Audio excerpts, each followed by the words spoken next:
The goal for this podcast is to better our understanding through conversation. Communication is one of the easiest, yet hardest things to do. Whether that's communication of feelings, thoughts, or opinions. But through communication, new perspectives begin to take place. Throughout the various topics and opinions discussed on this podcast, we hope that we can add value, understanding, and a few laughs to your day. Thank you for listening, and enjoy the show.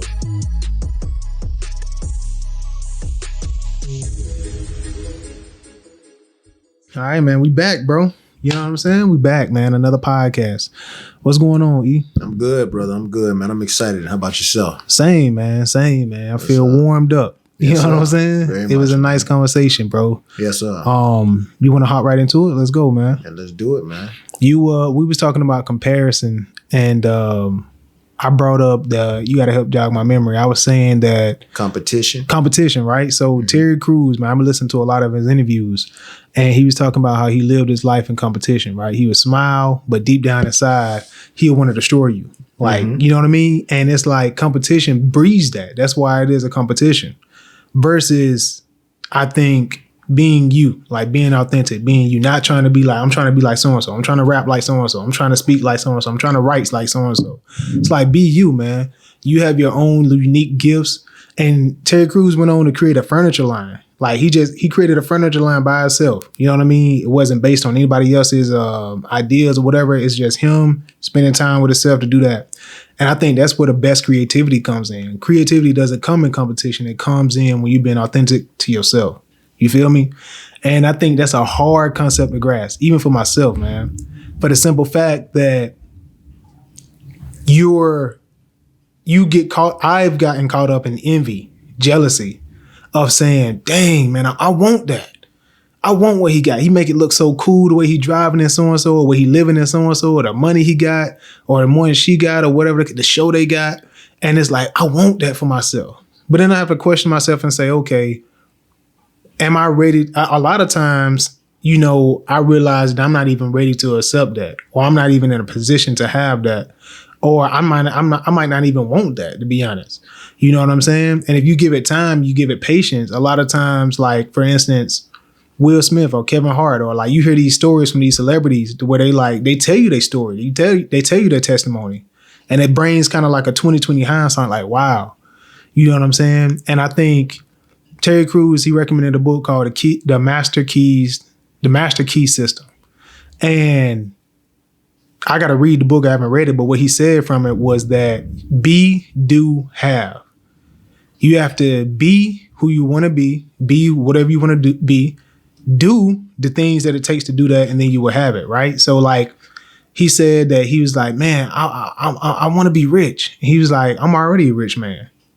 And if you think about it, like if I say that to myself, like, yo, I'm already a rich man. And it's like, I'm rich in so many things. Then you have to ask the questions, okay, I already completed the be. What about the do? So what would a rich man do? And then you start to complete those steps. Whatever riches you're trying to attain, whether it's riches in relationship, riches in wealth, riches in spirituality, whatever the case may be. And then you will have those things. So I know that was super long-winded, but like, what's your take on competition and, you know, all that I just said? I know there's a lot. I have none. You answered it all. I was just I'll get to going, man. I'm like a motor, bro. Nah. It was very spirited. You said something earlier about creativity. That's what you were talking about. Creativity, and you were saying is, you know, being authentic. Yeah. You know, authentic, letting it come from within or whatever.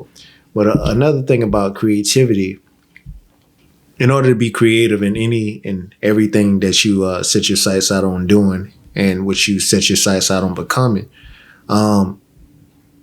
it causes for you to be humble. It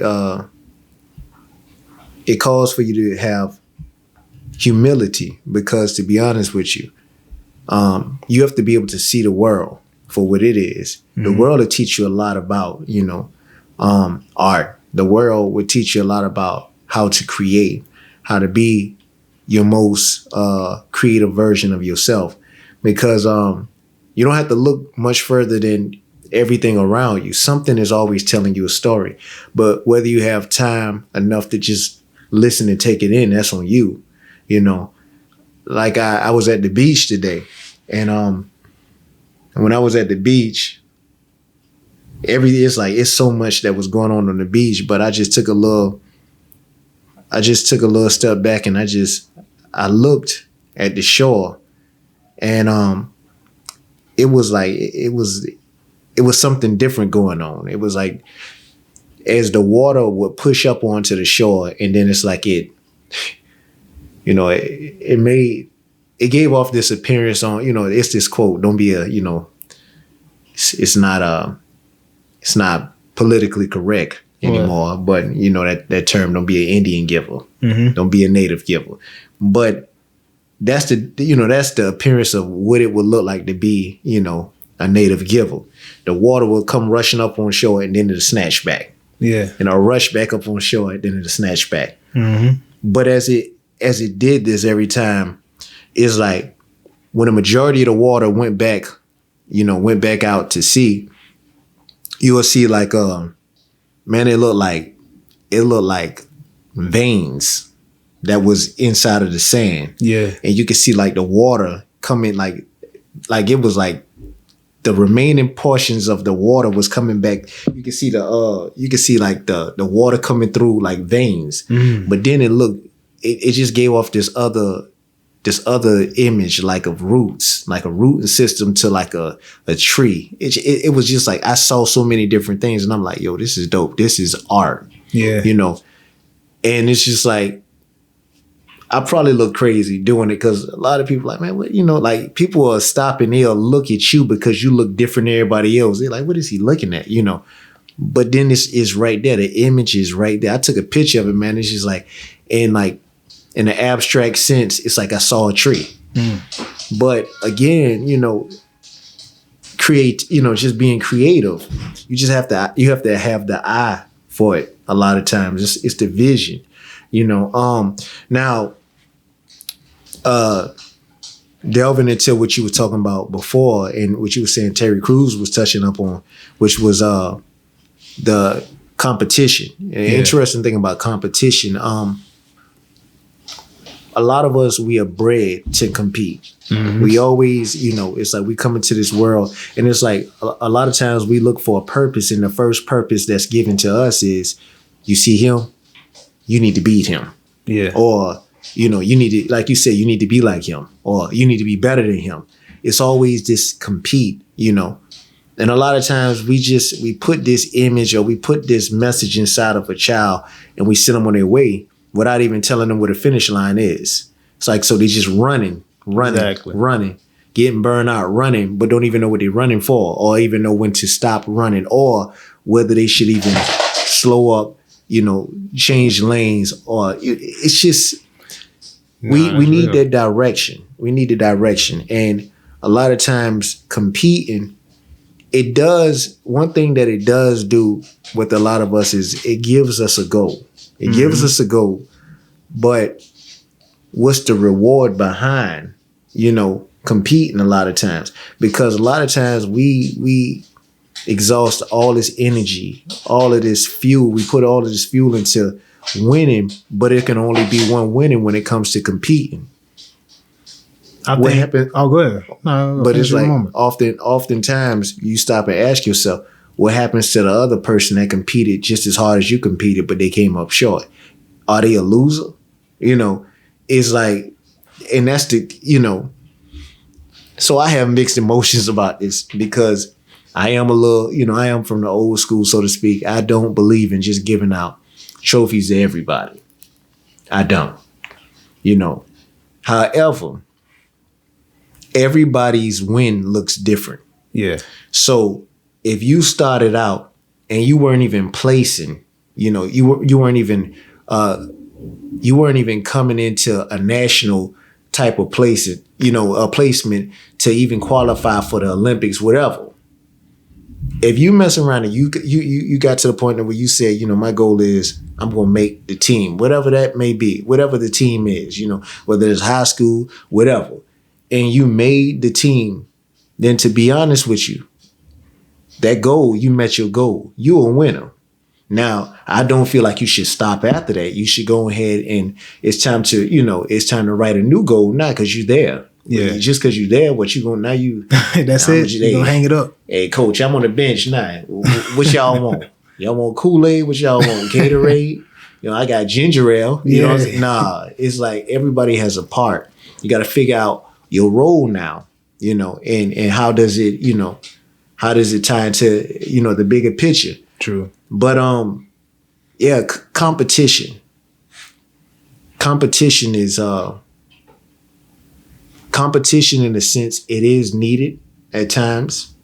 Do we take it too far? Yeah, I definitely think so. Again, a lot of us look at it like it's the end all be all. And then it's just like, if it don't go your way, then right. I guess next year or whatever. Or some people ready to just give it up altogether. Yeah. And I mean, if that's the case, a lot of people don't even understand, man. Jordan even had setbacks. All of the greats at some point has had a setback, but it's just that one thing I've heard and I continue to hear dealing with all of the greats, when dealing with competition, though, it can become obsessive. So what's your take on that when it becomes obsessive? So for the greats, it became obsessive to the point to where that's all they did was, they slept, they thought on this thing, they ate, they thought on this thing, you know what I'm saying? It's just like it was no off season. What's your takes on that? I think that I think competition is with yourself.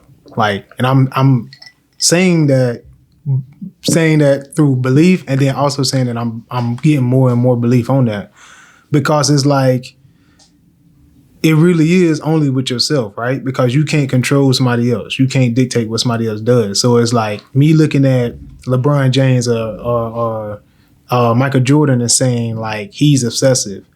I don't know what his competitive level is. Is that with himself? Is he gauging on something else? I can only base it off of what I'm competing for and what I'm competing against.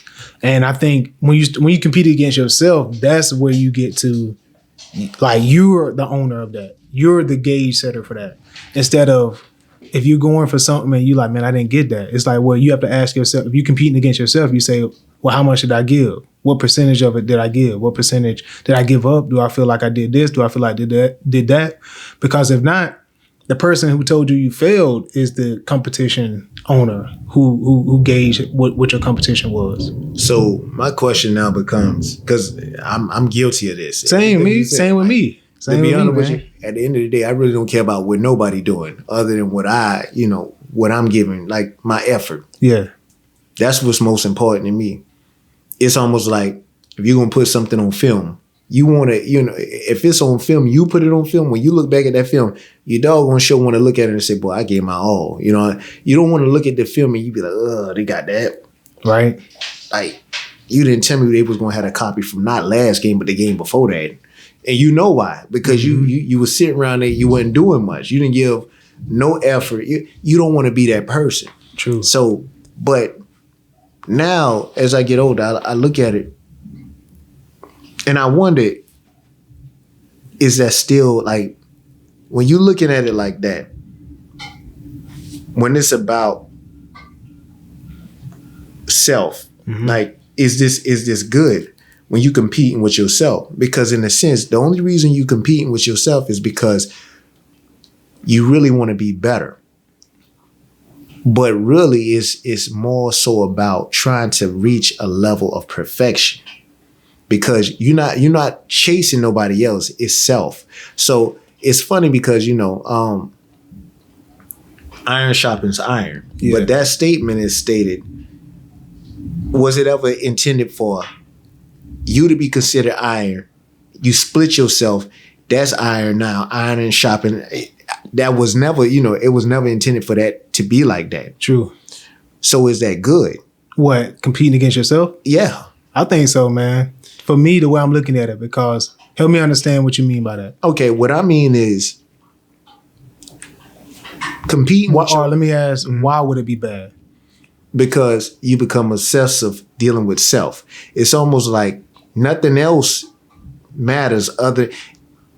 Okay, so for example, with me, what I've struggled with before, and I've noticed it, is like I get down on myself to the point to where, like,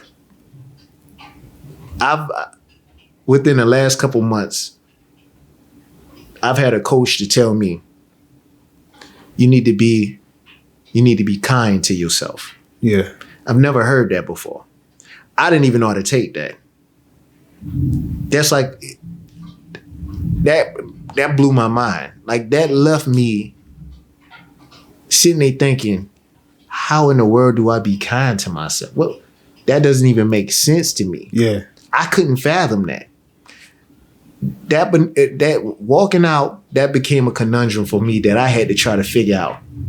To this point, I still don't quite understand it, but something did hit me because, man, I put myself through the ringer. Like when stuff isn't done right and I know that I could do better, or if I've made mistakes, or just understanding me and what I need to be doing and doing a better job of.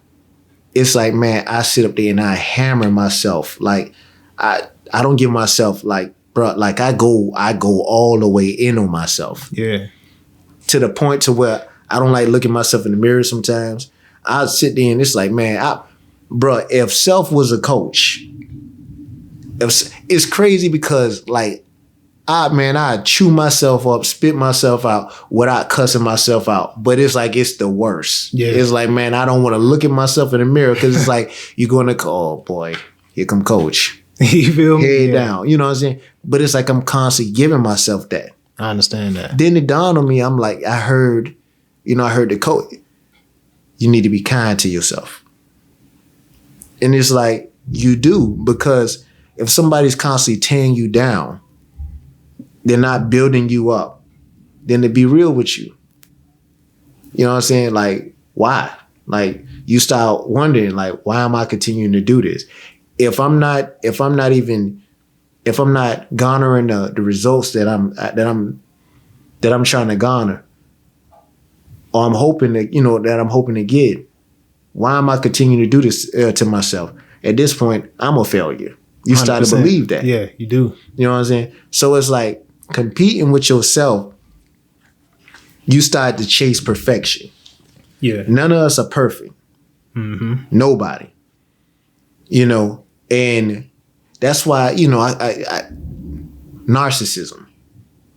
You look at that, and if you look that word up, you start to, like, perfection is stated. You see perfect in that definition.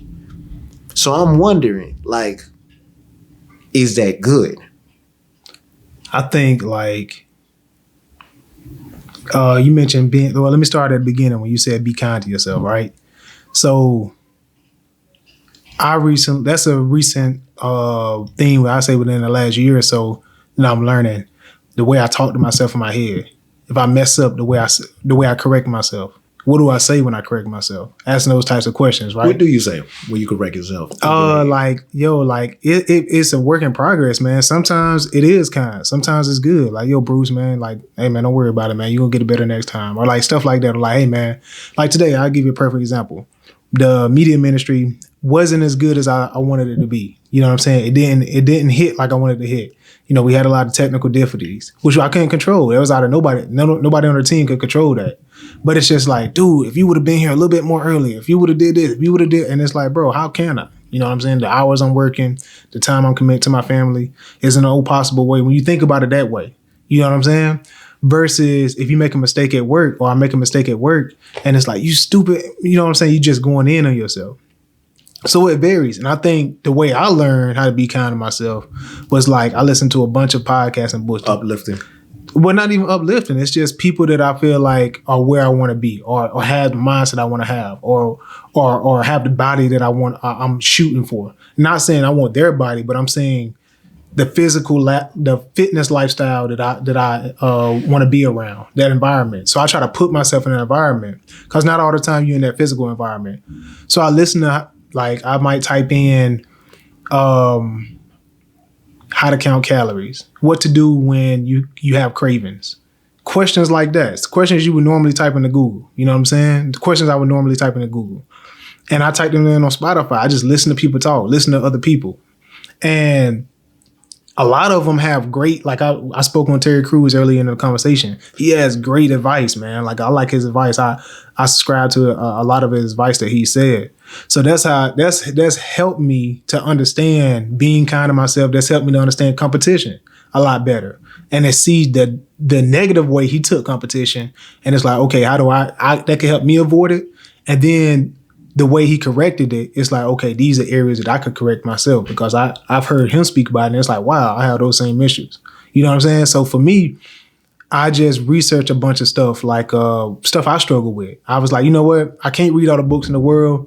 Let me just hear somebody like just speaking about it. That's I love interviews. I love podcasts because you get to hear people at different levels of life that's going through things that you're going through that can make help, or have been through things, you know what I'm saying? And it just helps to hear what they use and how their solutions can maybe rub off on me. So I love doing that, man, because, you know, not all the time, like I said, you're in the physical environment of people that are doing great things, or you have the time to spend time with your pastor, or have the time to pull your boss aside and have 2 hours with him. So podcasts do that for me, and audiobooks. Got you. I know, so one of the biggest things, competing for someone's approval. Let's talk about that. Mm-hmm. So when does this happen? We're going to throw out a couple of examples of this. One is, you know, when you're single, you see a young lady, you like her. It's funny how let's talk about that for a second. What's It's that? funny when you say, you know, you can see somebody from afar. You can see a young lady from afar, right? And I like her. How you know you like her? You never met her before. You don't know nothing about this. You know, so technically, I like how she looked. That's what we saying. Yeah. I like how she looked. That's all you. She's a ghost at that point. Right. Other than, you know, A shell. That's it. I like that shell. You know what I'm saying? Real. That's real, bro. So in the sense, are we drawn toward lust? The initial thing is just being drawn toward lust, appearance of something. Yeah, I think it is lust. You know, or desire. Lust and desire put together. But those are two different things. You competing for her time. That's all it is. Because at the end of the day, it's everybody's given a period, a window to wow someone. And you know what makes that even harder? When somebody letting you know that you be in time. That makes it a lot harder because now you thinking every word got to hit. Every word got to be a banger. Yeah. When it's impossible that every word is going to be a banger, but now you on the clock. But I think that goes back into competition. Yeah. You know what I'm saying? Compete. Yeah, competing. You competing for the time. You said we mentioned lust. Lust is sexually based. It says very strong sexual desire, having a very strong sexual desire for someone. So desire. So desire is a strong feeling of wanting to have something or wishing for something to happen. So lust is more sexual. Lust is basically sexually based. Desire is wanting something or wishing to have something. Excuse me. Give me one more. Infatuation. An intense but short-lived passion or admiration for someone or something. It's short-lived though. Yeah. So that right there, in your window of trying to wow someone, that right there could play out because you can tell in that window in which you're trying to impress someone, depending on their reception to what you can really, at that moment, you can determine, you know what? I don't like her. This not worth it. Mm-hmm. She got a jacked up attitude. But that's hard to base in that short amount of time. I don't think so. In some cases, depending on like you saying like lust and desire, right? Like I'm thinking, and maybe I'm speaking 2020 hindsight, but I'm saying like if you're with a young lady, you're like, man, she looking good. I'm trying to get with that. You know, I would say. All right, so check this out. What's up? I'll show you how. We're going to go into role play real quick. Go ahead. So like I'm like, man, I'm trying to get with that. first, like now I would question like, what is it about her that you're trying to get? Is it in her pants? Is it trying to be in a long-term committed relationship? Okay, if you seeing her from afar, what is it? Because I mean, at that point, you don't know nothing else about her. You see a frame. But I'm attracted to her visually. So what is it that you attracted to? That's what I'm saying. That's what I would have to question. Exactly. But then now you've geared yourself up to a point to where now you've taken a couple steps in her direction. Now you front and center. Okay. You on the stage, bro. But it depends on what I'm going after. Like if I'm just trying to get in her pants, it's going to be a totally different approach than if I really want to build a relationship and get to know her. Do you have more confidence if you're trying to get in her pants, or do you have more confidence if you really legit trying to get to know her? It just depends, man. It depends. What do you think it depends on?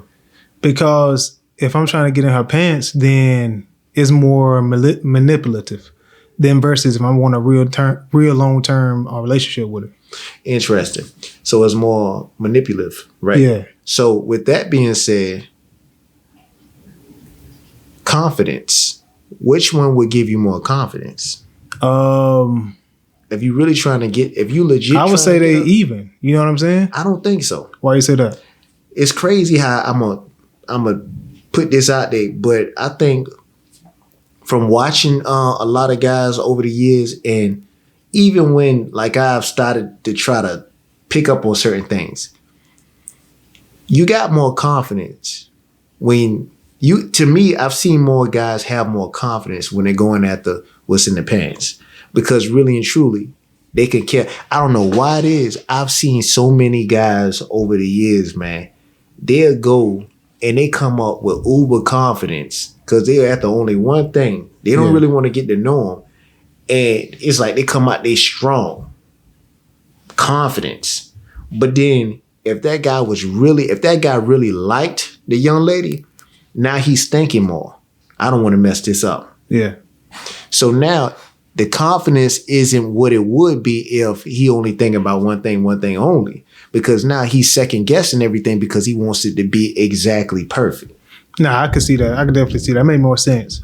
The reason I said both was because it's like you can have both. Like somebody just want to be a player and he coming at it like, bro, I don't have 5 more of you. You know what I'm saying? Or you could have it to where it's like, yo, I really want to make this person, I really see something in her and I really want to be with, like, have a long-term committed relationship with her. So Now I'm gonna come at it correct. You're right. Now, a lot of dudes that'll come up to, hey man, I didn't have about 5 of you. Yeah.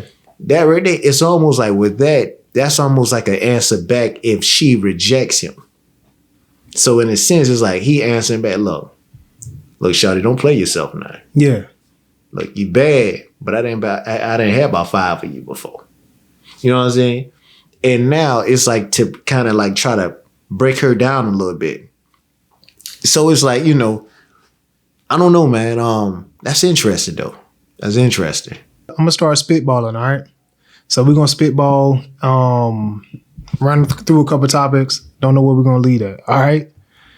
Manipulation is a taking advantage, and submission is a choice. They 2 different things. Do you think they get used interchangeably, or you think they get misused? Submission and manipulation. I think submission for a lot of people submit so that they can feel like they've taken their power back. Let me ask you this. Do you feel like it's a choice? Submitting? Yeah. It is a choice. Anything that submitting, it's okay. In a wrestling world, when you submit, what does that mean? Yeah, you tap out. Yeah, you tap out. Gotcha. That means you made the choice of calling. Yeah. You said giving up. I wasn't gonna say that. Some people say quitting, but still, you submit. You allow the person to get the win. Mm-hmm. But do you think it's a good thing? Submission is a good thing? Do you look at it as a good thing or a bad thing? So, well, see, I can't be the judge of that because certain people would do it for for different reasons depending on the situation. Certain people or I'm saying like if somebody said like hearing the word submission, does it put a bad taste in your mouth or does it I mean, Or do you look at it badly and negative, or just like whatever? me personally, Because I know some people that look at it negatively. Some people feel some people bad. do, but like for me, I don't have connections to submit, like to submissiveness. I don't, because, I don't know. I'm just a natural fighter. That's just me. I'ma just fight to the end. That's just me. Like, I don't know, it's just something in me that just, keep fighting. Like, I'm one of the ones, man, I could be getting blown out of the game and I'm still trying to, like, for real. Now I feel you. I'm laughing because I can picture it in my head. Yeah. It's like, yo, keep going. You know and what then I'm getting aggressive. Rocky popped in my head. Bro, I'm talking about the game going on. I'm talking about, man, they might be 3 points from winning, and I'm sitting around here, man. We sitting on 3 points, and I'm like, hey, we need that defense going. Hey, look out for backside. I'm calling it all out. Yeah. I'm just that's just me though, because I always like to believe that, whilst you have the opportunity to compete, going back to competing, you never know what could happen if you apply pressure. See, a lot of times when you behind, it's easy to play. It's easy to play ahead up until when you start to apply pressure and make turnovers happen, and all of a sudden now the other team's sweating because now you've gone on like a 5 point. Now all of a sudden you score 5 points off turnovers. Yeah. Now all of a sudden where the margin might have been 10. Now all of a sudden that margin is down to 5. Now down to 3. Pressure starts to build. Mm-hmm. So that's when you have the chance to take things into your own hand, and now you create the chaos for them. That's where I'm at. No, with it, I feel you on that. That makes sense though. Yeah. You know what I'm saying? But now again, certain people simply submit. They submit because they think to themselves they could be in a world of pain, and they say to themselves, "If I submit now, I won't have to go through pain." Wow. What's up? Just thought about suicide. Some people sit with the mindset of, I've been battling with so much pain to the point to where if I go ahead and I submit, I won't have to feel pain no more. That's where certain people's minds are. Yeah. They don't want to put up a fight anymore because they feel like I've tried fighting and instead I'm getting worse. My body hurts more, or, I'm getting I don't see beat the up. results. Yeah, or I'm getting beat up in this relationship. I'm allowing this person to hurt me, but it feel like I already died at his hands already. So now, if I go ahead and I take this act on to my own, if I do it myself, I won. 100%. A lot of people feel that way. That's crazy, man. So let me ask you this. I got written down. It's one of the hardest things to do in the world is to give 100% today after you gave 100% yesterday and didn't get any results. Whether that be relationships, work, side gigs, gym, paying off debt. How do you continue to be results driven when you don't get results? What else should I be driven by is a question I would ask. But I also have to learn that even though you give 100%, you're not going to knock it out of the park every time. So I like I told you before, I'm a firm believer, man, that even in every negative, you see a positive. And if you do enough things, if you presented enough opportunities at doing different things, then you'll start to see that you're starting to become versed in certain things. Mm-hmm. So even if this doesn't work out for you, yeah, but you've given your all, and then the next thing doesn't work out for you, but you've given your all, but then you've seen where, okay, you know what, man, I think I mastered a little something here. You take a little bit of what you gain, the knowledge that you gain from over here. You taking a little bit of the knowledge that you gain from over here. Even in, if they're not successful things, but you could take it and you can start writing down what all you did do a good job at. And from that, man, you write enough things down, bro, and you put it on a piece of paper, bro, I'm quite sure you could come up with a business or something in which you can build from. It's crazy because you mentioned iron sharpen iron, right? Mm-hmm. Sayings like that, or dog eat dog world, right? Dogs don't even eat dogs. You know what I'm saying? But it's like sayings we live by, right? And it's like that solution you just gave about writing the things down that you say you was good at. You know what I'm saying? I think about you. I said it's hard to give 100% today when you gave 100% yesterday. You didn't get no results, right? And I'm thinking about like, early on in my relationship to where me and my wife had differences. And it's like I said something that I wanted her to agree upon. Or I wanted her to, get my side on. And we didn't see eye to eye. We just clashed. And it's like, bro, why am I even putting this forth effort? I ain't getting nowhere. You feel me? But like 2 years later, like down the road, we good. We in a good spot. You know what I'm saying? Or, it could be working out. It's like, early on, it's like, man, I'm sore. I'm this, I'm that. I don't see no results. And I start to see results. And it's like, okay, I get it. So it's like, it's so easy to have that mindset of like, yo, why am I even doing this if I don't see no results? But the solution is to write it down to see like, yo, these are my milestones. You know what I'm saying? It's interesting that you said that. The key word is I don't see the results. The interesting thing about it is everybody around you see the results though. They always see the results. Even if for example, okay, what's the difference between a brother that for whatever reason he can't get a job? Yeah. Than a brother that he just keep winding up on different jobs. Do you knock the brother that has no job but he's trying to get a job? Do you knock the brother that's had multiple jobs? The thing about it,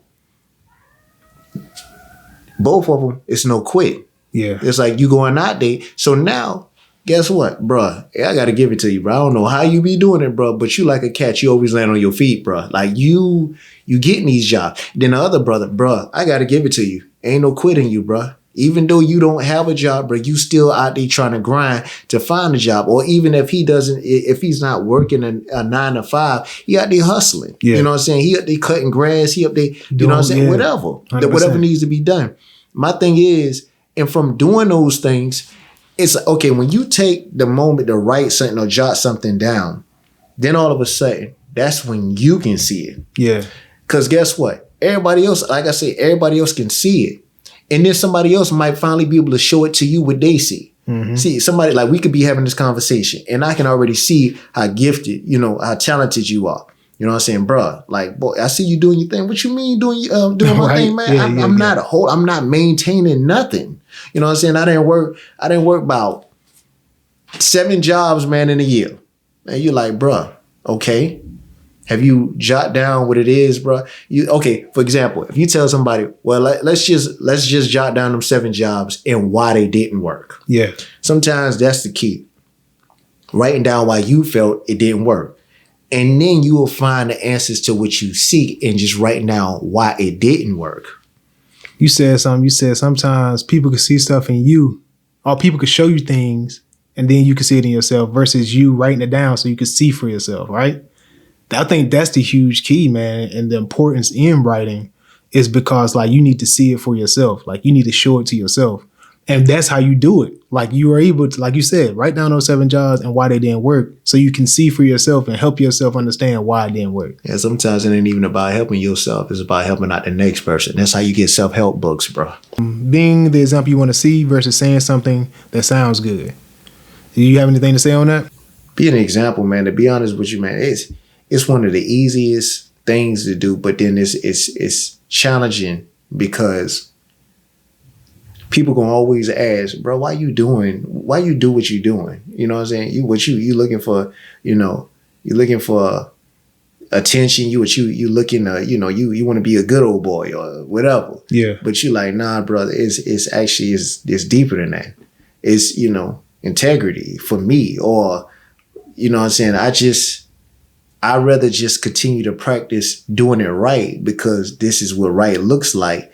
And I want to get the muscle memory of always doing it right rather than, you know what I'm saying, going out there and that one day you like, you know what, nah, I don't feel like it today. And that's the day you get hurt. Yeah. You know what I'm saying? 100%. But what happens is oftentimes, man, when people come to you or they're looking for that image of what looks right, oftentimes you got the people that always they bark out, hey man, you need to be doing it this way, this, that, and what happens is a lot of times it pulls people away from them. Facts. And instead, when they're looking for, you know, the appearance of, I'm gonna say a period in which they can follow by, or, you know, looking for that, you know, the example, they go to the person that don't do too much talking, but they always busy at work, always, you know what I'm saying? Every time you see him, you know what I'm saying? Hey, he got it's always on work. You know what I'm saying? It's like the brother, you know, hey, that brother, I can learn some things from him. 100%. I'm with that, man. You can be smart and act dumb, but you can't be dumb and act smart. Anything to say on that or skip? You could be smart and act dumb, but you can't be dumb and act smart. I'm gonna have to disagree on that, bro. What? Yeah. No way, bro. No way, son. You can't be smart and act dumb. Yeah. Everybody know that. 100%. Key example. You know what I'm saying? When foolishness come around, you play dumb. Yeah. I don't know. Bro, so what? I don't know. But then, when is the time that so-called dumb people appear smart? That's when it comes back into saying something that sounds good. That's what you think? Yeah. And it's like, when the time comes to actually prove yourself, there's no, you know, you can't back it up because you don't know what you're talking about. I think the time that a person that's so-called dumb appears smart is when somebody asks a question and they're not trying to sit up there and act like they know the answer to it. What do you mean? What answer do they give? You got certain people that's smart. Yeah. They are smart, but never want to be seen as looking dumb. So they're going to always act like they got an answer for everything.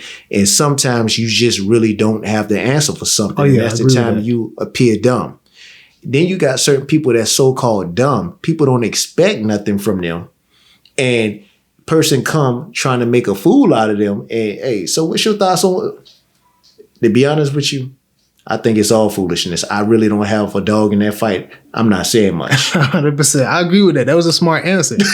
You know what I'm saying? Exactly. But then you got somebody over there that's smart, don't even know what they said. They didn't got lost in the conversation 3 times, and you like, bro, what we talking about again? I understand. You know what I'm saying? For real. That was a good turn on that. So this guy named 19 Keys, I was watching an interview of his, and he said something that may spark conversation. He said, so when he presented with a problem, he doesn't romanticize the problem or trauma bond. He looks for solutions. What do you think about that? Like trauma bond, and I guess I assume what he meant from that and what he explained is like, you know, people complaining about the problem along with him. It's like, well, where's the solution based to that? What's the solution to it? Well, I mean, I look at it, man, in life, right? Bruh, like, in a room that can be amplified through sound waves. Yeah. If you get enough people in this room, bruh, and you ask enough people, how you doing today? Eventually, you'll start getting a lot of people that's complaining about something in the world, right? But then, after a while, bro, you get so many complaints to the point to where, you know, you got to halt that and say, all right, bro, all right, we got too many complaints. Who want to go and who want to work towards solving the issues? Yeah. What are we going to do about it? Yeah. Or how can we do something about it? It's like, you ever hear that? Do you ever hear people start off with that? What? Man, you know what, man? You know what would be a good idea in this world, bro? And we came together and we did this, did that. If somebody asks you, how you doing today? Or, you know, like, man, what's bothering you? Oh, hold on. You saying that if you ask like, hey man, how you doing today? And they come off with like, you know what would be a good idea? Yeah. You saying how would I feel? No, yeah. It'd be kind of weird though. It'll be weird, but guess what? It'll be weird because, again, it's something that we're not accustomed to doing. Yeah. And that's the thing about rituals, or that's the thing about, you know, just like going through the motion. Going through the motion is, bro, how you doing today? Good. I'm all right. Yeah. Or if you hear that, all right, bro, like that didn't sound good. Right. And that's where you open up the door to it. Yeah, man, you know what I'm saying? Like, yesterday, man, you know what I'm saying, my car was broken into, man, my wallet got stolen, you know what I'm saying, this, man, boy, this world effed up, man, this, you know what I'm saying, man, hey, I tell you like this here, bro, sometimes, bro, I just want to go and buy a gun, man, and I just want to just, like, lay waste, bro. We don't be ready for that, unload. That you what feel I'm me? saying? We're Hey. like, whoa. Yeah, but, you know what I'm saying, it's like, That's really what be going on. And then, but then what it does is it just goes to a lot of complaining about, you know what I'm saying? But you flip that. What if it sound like this? Bro, how you doing today? Man, do you really want me to answer this truthfully?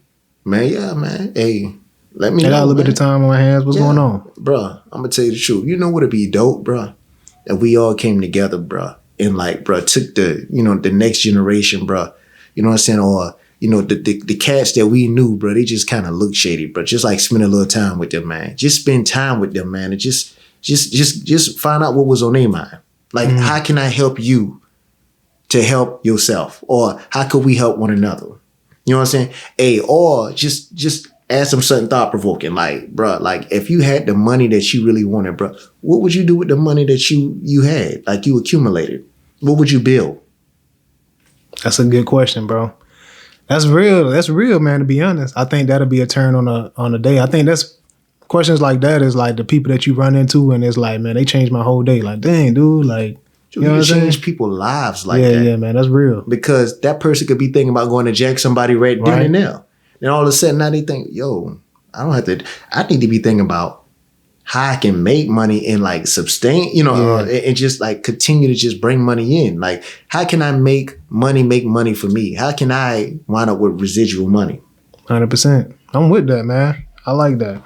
Now we're getting ready to switch gears. I don't know if we should right now or not. It's going to go into some black history, black culture type stuff. Let's get it, bro. All right. I'm all about it. Okay, so back to that question. 19 Keys said, when he presented with a problem, he doesn't romanticize the problem or trauma bond. He looks for solution. So I was thinking like, okay, he's like, I don't know if he said this or I said this, but it was like, yes, MLK had a tragic end to his life, but that does not negate the positive impact he had on the world while he was here. So while it's unfortunate that it happened, it doesn't mean that we can't take away and learn and build upon it. And then it's like you have that stance of like every time we try to do something then in the black community, it gets sabotaged. You know what I'm saying? But it's like, okay, I would think how many times you burn yourself with a stove or burn yourself on something hot, but you don't stop cooking. And some people choose to, some people don't. But you have to make that choice of either that's an area that I want to learn from and I'm going to try it again or I'm not. But it's all a choice. I think sometimes we have a crippled mentality when it comes to that of like every time we try to do something, it gets sabotaged or every time we try to do something, something happens to it. And so like people like, so why even bother? Yeah. Yeah. But that's fear. That's just fear. It's the crippled mentality comes from the fear because truth be told, they're not going to tell you this, but I ain't trying to be the next one to get assassinated. True. Like that's really what it goes, you know, that's what it boils down to. Like 100%. Hey, I ain't trying to get knocked off. Same. She did. Like, if you get people in private, they'll give you masterful plans. You be like, yo, that's dope, man. Go ahead and spill it. Who said he about to lead it? I'm not leading it. I got a family. I'm trying to. True. That's a very good point. But through the traumas, I say this, through the traumas, and there's been many traumas over the span of our history. It comes, like you said, it is a choice, and it comes down to this. Either you can be troubled by the trauma or you can become the trauma's trouble. What I mean by that is this here. You can become the enigma to the issues that plague us. You can become the enigma to the point to where people, now granted, it is certain people that sit around here and that do, they scheme. How can we get rid of this? Yeah. Like, we got to get rid of this. And you could become that enigma and you could become the trauma to them and how they see it. To the point to where now they trouble. Yeah. Either trauma would trouble you or you could become the trouble to the trauma. I like that. I like that, man. Terry Crews, he said, the world tells you that you are broken, but you're not. You're just not finished. And you have to assemble yourself like a box of Legos. Take off parts that don't fit or don't work and rebuild yourself. What do you think about that? I mean, to be honest with you, man, that's a lot of truth in that, man. It's like when you get a box, or if you get a box of puzzles don't already come. You know how it is. It's like, bro, you got to take the time, and it takes time. They do. It takes patience. It's like it takes vision. You got to see yourself complete. You got to be able to see and understand that although I appear here today looking like this, it's more to me. I'm more than this. You know what I'm saying? You got to see yourself as a winner. You got to see yourself as a leader. You got to see yourself, in front of the people. You got to see yourself engaged in, situations that you're not comfortable being in. You got to see yourself, as a beacon of light. You got to see yourself. It's funny. I feel like I'm giving affirmations, but that's real, man. That's what it is. 100%, man. You got to see yourself for who you truly are. Definitely. And only you can dictate who you truly are. That's by real. Saying, yes, I am, or no, I'm not. Somebody tell you, you are sorry with no, I'm not. Yeah. You know what I'm saying? Dude, these are the things you can speak. Everything don't have to be, well, maybe I am. Stop the questions. Let's go and let's stick to the statements of who you are. Yeah. That's it, man. I like that, man. Displaying control. Having control is one of the strongest examples of strength. Being able to resist what's available. That is one of the hardest things I think it is to do. When you say resist what's available. Yeah. Like resist what is available, whether that's women, whether that's food. Dog. When you can have it, bro. That's no different than denying your flesh. Because it's going to be around you anyways. And it's going to be at a premium and a maximum. It's all around you. It's a buffet out here. He said a premium. It's top of the line. There it is. I need a dime. Yeah, there That's it is. Top of the line. There you go. But you know what? That don't mean that just because it's around you and it look good, it's good for you. Yeah. That's it, man. That's dude. That's a consistent battle, dude. Resist what's available. You know what I'm saying? It's a consistent battle, man. Now this is another pivot. It says, when there is always time for everything, there is no urgency for anything. When you're in your midlife, you often have heightened feelings that there's not enough time in life to waste. We become overcome with the illusion that we can do anything, be anything, and experience everything.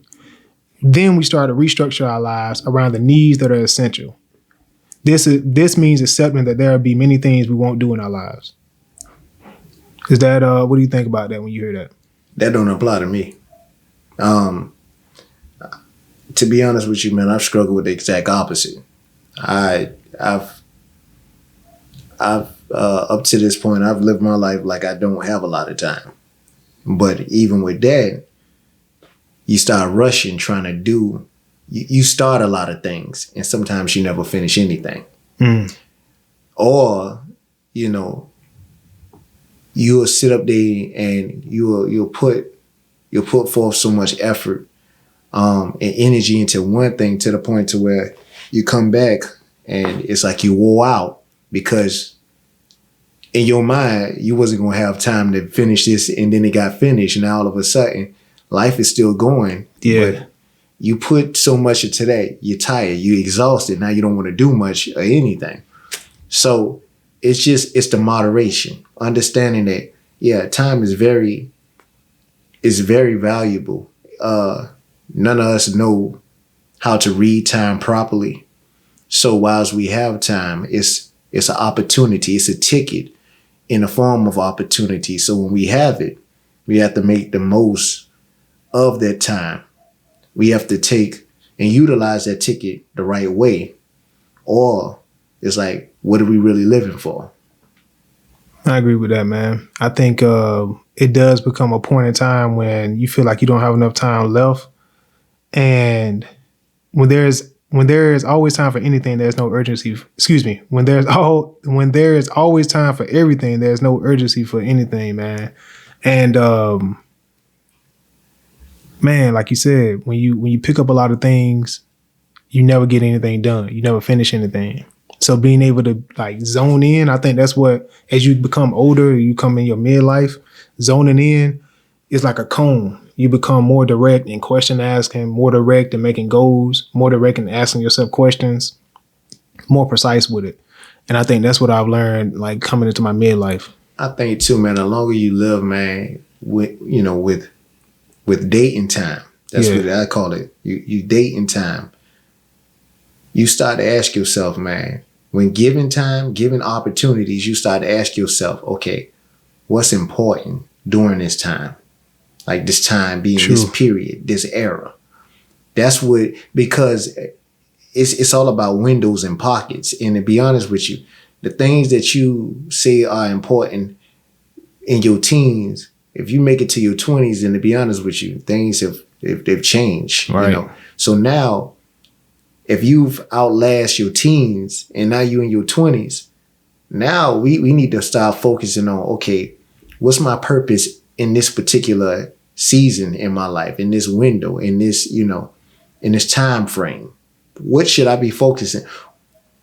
What should really be having my full attention, and what should I be using my voice for, or using my pen for, or using my better judgment for? Dude, I like that, man. It's man, you both are working, man. Like, time is super valuable, and I've like, now that I have days off, it's like I want to spend time with my daughter. I want to spend time with my wife. I want to make that time exact. You feel me? Yeah. And it's like, dude, when you don't have that much time, like it's spoken for. All right, dude, I need to make this happen. You know what I'm saying? I need to make that happen. Beforehand, like you said, in your 20s, you like, bro, I'm waking up at 12 a.m. like, yo, man, what we gonna do, man? You know what I'm saying? I mean, 12 p.m. Yeah, I'm about to say, what we gonna do, man? You still up. Yeah, you still up. You feel me? So that's real, E. Scarcity mindset. I'm gonna run through this, see if we can find anything. The mind is focused on present scarcity. Oh, I think I just said that. I think we've been through Yeah, we done been through that one. Man's Search for Meaning is a book by Viktor Frankl, and he was stuck in the Holocaust in a concentration camp. He said 3 things. He chose his response to his circumstances instead of letting the circumstances make the choice for him. Number 2, when someone or something sets us off, it's because we don't possess the impulse control, or we're not aware of another way to respond to that upsetting situation. And number 3, self-control is about inhibiting strong impulses and self-regulation, reducing the frequency and intensity of strong impulses by managing stress overload and recovery. So basically, choosing your response to circumstances that you can't control instead of letting them dictate how you feel. When you get mad, be aware of another way to respond, and then have self-control when you have strong impulse. What you got to say on that? So point blank, it's like this. The moral to the lesson is, if it's a test, because you're being tested. If it's a test, treat it like a test. You got multiple choice. You got answer A, answer B, C, D. But this one right here, most likely, you got to treat it like all of the above. Because what you got to understand, it's not just one answer to this issue. You got to evaluate all of them. And a lot of times when you overthinking it, and when you understand and control, you got to understand. And again, a lot of this has to do with where you at in your life too, because you're not going to handle this the same way as a teen as you would handle it as a young adult versus, being in your 30s, whatever. You sitting up there and you're like, okay, I got things that I could really lose right now. In your teens, you're like, man, I don't need this. I'm out. You know what I'm saying? It's just a job. Right. In your 20s, you got more stuff you own now. So you like, you know what? I got a car note. I might need to hang around a little long. In your 30s, you got children and all this other stuff. You're like, you know what? Not today, devil. That's real, man. You know what I'm saying? So, 100%. yeah, like That's definitely. real, bro. That's all the ones I wanted to run through, man. Yeah, man. Like I said, I was spitballing, dude. So it's like, yo, man, let me see what come up. I didn't edit none of them. I wrote them down throughout the week or the last 2 weeks, and I didn't edit none of them. I just put it up today. So Go I'm back just running on through that it. last one. What was the first one? The last one, he said he chooses his response to his circumstances instead of letting his circumstances make the choice for him. Make the choice of his response. Trauma. What we were talking about with trauma. Yeah. That's that. You can either be troubled by trauma or you become 100%. the trouble to the trauma. That's very true, man. That's very true, man. You can let trauma trouble you, or that you can bring that trouble to the trauma. I got a word for thought, right? Go ahead. If you look at what you have in life, you'll always have more. And if you look at what you don't have in life, you'll never have enough. It's very difficult to find feelings of fear or sadness when you feel grateful. So you can't find those two at the same place. Fear or sadness when you're feeling grateful. And that was Oprah said that. And I thought that was pretty dope, man.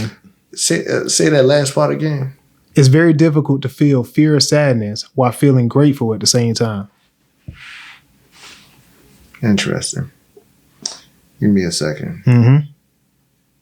And you think about it, man. You think about it. It's better to go to a house of mourning than a house of feasting. When you feasting, man, everybody having a good time, bro. Like, to be honest with you, we say that we reminiscing, but we really reminiscing off of the foolishness in life. But when you go to a house of mourning, when you truly reminisce, you really taking into account all of the things that you've been through. That's when life itself becomes the instructor, and then it's teaching you. Yeah, man. How to value moments. It's teaching you how to, to moderately gauge things that we have no control over. But for some odd reason, we feel like we have so much control of. That's so true. I think, like you said, a house of mourning is you learn what you like. I know for sure you learn what you took for granted. You know what I'm saying? And it's like, wow, dude, there's no more of that. I thought it was unlimited, but there's no more of that no more. Is that really true though? Because really and truly, if you think about it, that's when it becomes unlimited. Wisdom. Yeah. That's when you actually taught. You're right. And it's crazy. That's why a lot of people say you're worth more dead than alive. It's like when you look at the greats, man, all of a sudden, man, their prices skyrocket. It's like all of a sudden now people want to run and grab hold of their art. Yeah. And now their art is worth something. Mm-hmm. But all along when they've been saying stuff and in the world of the, in the land of the living, it's like, man, we take it for granted. Right. It's like, I could come back to that. Yeah, man. He'll be around, bro. Yeah, man. Hey, man, I'll catch you next week. Yeah, I'll catch the next album. You know what I'm saying? Now all of a sudden it becomes a hunt to try to catch that first one. Yeah, man. And you like the thirst for the first. Right. That's what it becomes. That's real, man. 100%. It's like, man, so what I leave you with today, man, is, again, man, I don't know if we talked about this before, but it is, man, the search for your Magnus, or I think it's the Magnus Opus. Magnus Opus. I think that's what it's, let me make sure. It might be Magnum Opus.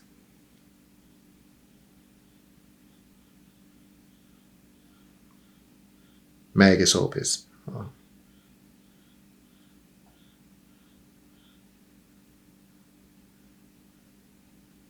Let me see something. Trying to read. This word is kind of tricky. Magnum Opus. Magnum Opus. And so what that is like, it's your work, man. It's the work in which you put together. And when you are long and gone, is left behind, some might call it your greatest work. But it's your treasure box. You leave it behind. Everybody should have something that should be considered their magnum opus. So yeah. That's real, man. This has been another episode of Real Talk Podcast, man. If you liked it, share it, like it, share with your friends, man. Come back next week. See you guys next Thursday. This has been a Real Talk Podcast. Peace. Real talk. We appreciate you giving us a listen. If you like this episode and would like to engage with us or support, reach out through our social media platforms, linked in the description, and tune in every Thursday to check out new episodes. See you next week.